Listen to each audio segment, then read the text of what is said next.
Om Swastiastu.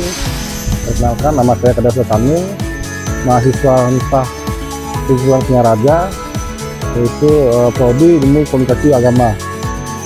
Langsung saja kita ketemu owner di rumah plastik. Swastiastu. Selamat pagi, Pak. Selamat pagi. Perkenalkan dulu, saya Kadar Sultani dari mahasiswa Universitas Singaraja, prodi komunikasi agama Hindu. Sedikit saya mau bertanya tentang pola rumah tanpa plastik, yaitu boleh perkenalan Bapak?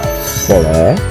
Nama Bapak dan tempat perusahaan Bapak dan sebagai jabatan apa? Oke, saya Eka Darmawan. Saat ini kita bergerak di perusahaan yang namanya Rumah Plastik, berlokasi di Desa Petandakan. Saat ini bukan saat ini sih, dari 9 tahun ke belakang kita bergerak di industri daur ulang yang membuat sampah itu menjadi produk kreatif sebenarnya, ya. Tidak hanya kebalik jadi material daur ulang, tapi juga produk kreatif yang bisa kita pasarkan secara langsung, gitu. Terus ide awal Bapak menemukan mesin pencacah plastik untuk dijadikan sumber cuan gimana ya? Karena ya memang karena program pola daur ulang itu kan selalu sama. Setelah barang ada, disortir, habis itu harus dicacah. Mesin cacah kan mahal. Kalau kita berbicara mesin cacah yang proper itu bisa miliaran. Itu tidak mungkin saya raih gitu, mungkin saya beli, karena itu saya jatuhnya ya bikin sendiri aja polanya, kayak kita pelajari polanya, habis itu kita bikin sendiri. Gitu. Yeah. Terus seberapa besar volume harian sampah plastik di Beleng? Kalau di Beleng ya gede banget ya, ratusan ribu. Tapi kalau kita ratusan ribu ton itu, tapi kalau kita ya kita cuma bisa nyerap itu 3 ton per hari lah. Karena kalau dilihat dari sana yang kita buat itu adalah material pengganti kayu sebenarnya. Contohnya tuh? Ya itu papan-papan itu. Nah sekarang papan itu dibuat jadi apa? Itu permintaan, tergantung customer mau dibawanya ke arah mana.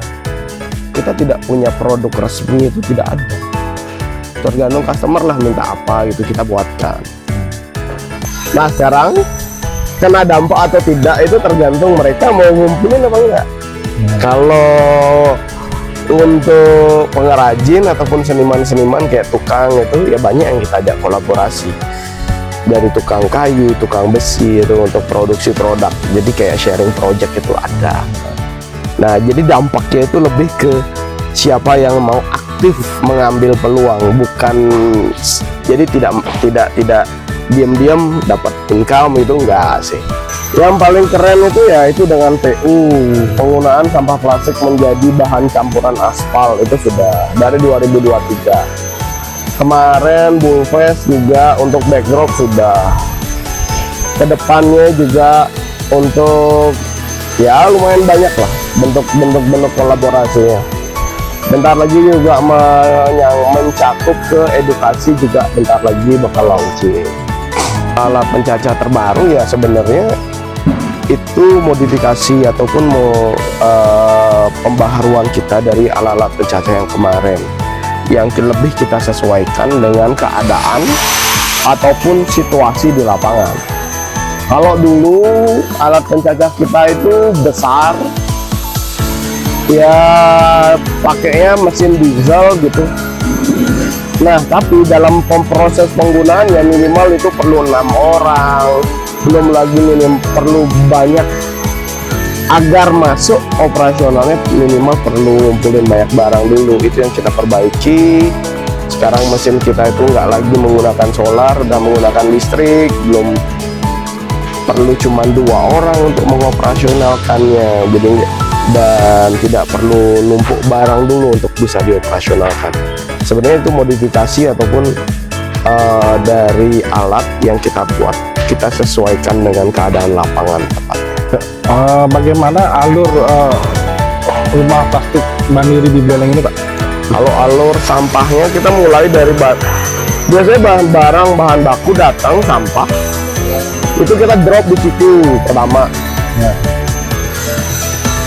Ya kita habis kita timbang, kita drop di sana, habis itu nah mulailah di sana ada proses penyortiran biasanya. Nah penyortiran itu masih dilakukan secara manual. Setelah disortir itu kepecah jalurnya. Ada jalur yang kita packaging langsung ataupun dipres langsung seperti ini. Ini rata-rata 1,5 kuintal satu. Ada juga yang nanti kita cacah, alat cacahnya di sana.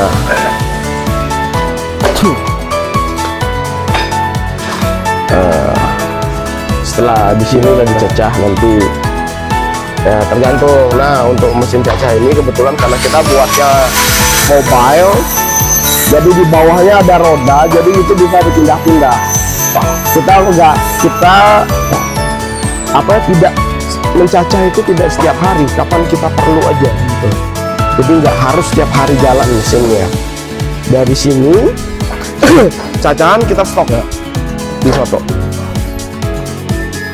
Di situ kita stok cacahannya. Setelah kita stok cacahannya, kita ada proses pembuatan papan. Nah itu lagi proses pembuatan papan di sana. Jadi di situ plastik-plastik yang sudah tercacah itu akan dilebur dan dicetak.